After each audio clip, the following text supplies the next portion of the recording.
You're listening to the Fantasy Football Podcast, recorded live from some shitty apartment in San Clemente, California. Tonight's episode is brought to you by the letter F, as in, fuck, I'm already sick of doing these things. Now, here's your host, Troy McClure. Thanks, Chip, and hello, everybody. Thanks again for tuning in. I know what you're thinking. Why is this week's episode so late? Well, I've got a good excuse. I'm not going to name any names. Kevin Dahlgren accidentally broke his computer over the weekend, and along with his computer, all of our sound bites from Tuesday's night. Like we said earlier in the day, we already recorded the show on Tuesday night. We had guests live in studio, live phone interviews, strippers, and sound effects. I'm not going to lie, it was probably the best show we've ever done. I was looking forward to listening to it. I didn't even get to hear it.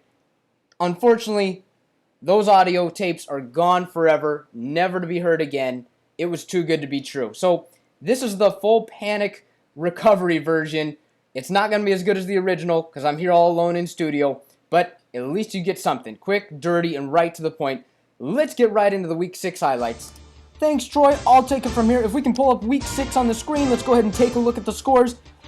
No surprises here. Actually, the majority of the games were predicted in last week's show went exactly like we thought they would.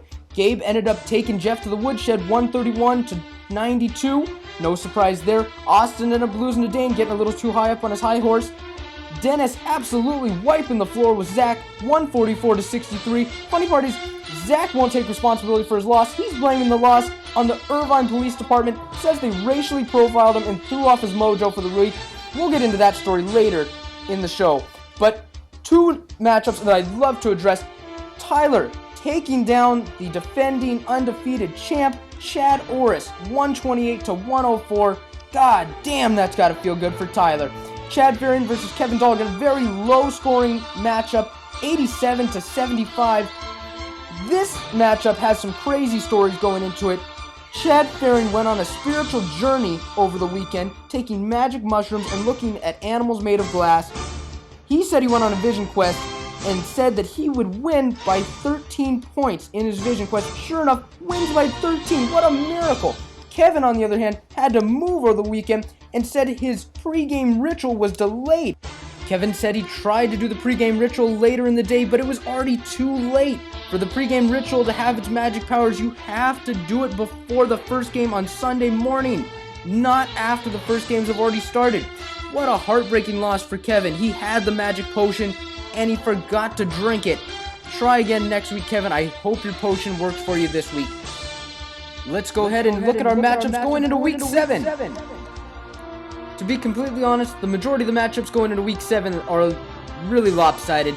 There's only two matchups in my eyes that really stand out, and that's Gabe versus Orris, Tyler versus Dennis. I'm going to name the Bridgestone Game of the Week, Gabe versus Chad Orris, the Battle of the 5-and-1s. I think that's going to be a very high-scoring matchup. The Weenie Hut Jr. matchup of the week will be Tyler versus Dennis. Both put up huge points and should be very exciting. Tyler, I've already crunched the numbers. He has the easiest schedule for the rest of the season. He's paid his dues. He's had the hardest schedule. I think Tyler's going to have a great second half of the season. That's just my opinion. Dennis, on the other hand, hot as tits. Kate Upton's tits. I mean, age 18, cover of Sports Illustrated magazine, way before Justin Verlander got his mouth on him and sucked those things dry. Now the moment we've all been waiting for. Let's look at the power rankings going into Week 7. At number 10, I've got Zach Guthrie, and not just because Eddie Lacy's out for the rest of the season, but the rest of his team is plagued by injuries. Zach, if I could give you my own 2 cents, I'd say stop looking like Pablo Escobar, start wearing your seatbelt, and get a new car, man. You're putting yourself and the rest of us in danger. Get yourself a new car, and then we'll do lunch. At number 9, I've got Jeff. Jeff, I saw your video you posted the other day. You're an excellent guitar player, man. I had no idea. I wish I could say the same about your fantasy football skills. At number 8, I've got Austin. Austin, I think you're about to have a losing streak, man. You've got a tough schedule ahead of you. Number 7 is Kevin. Kevin, you've got a good team, but you've got to start doing pregame rituals, man. If you got a good thing going, keep it going, man.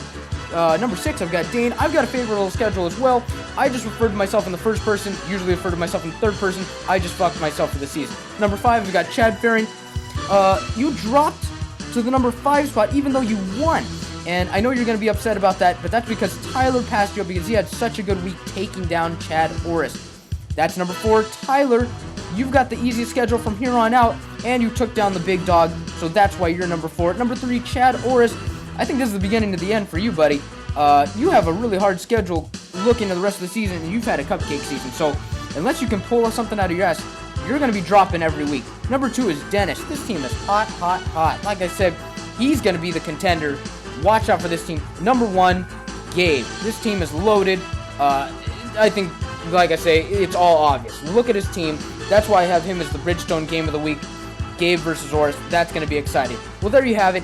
This episode was very quick, dirty, and right to the point. Apologies to everybody that came out on Tuesday afternoon, Tuesday night to film our show. I don't know what to tell you. Let's film it next week, get everybody together. Thanks again for tuning in. We'll see you next week.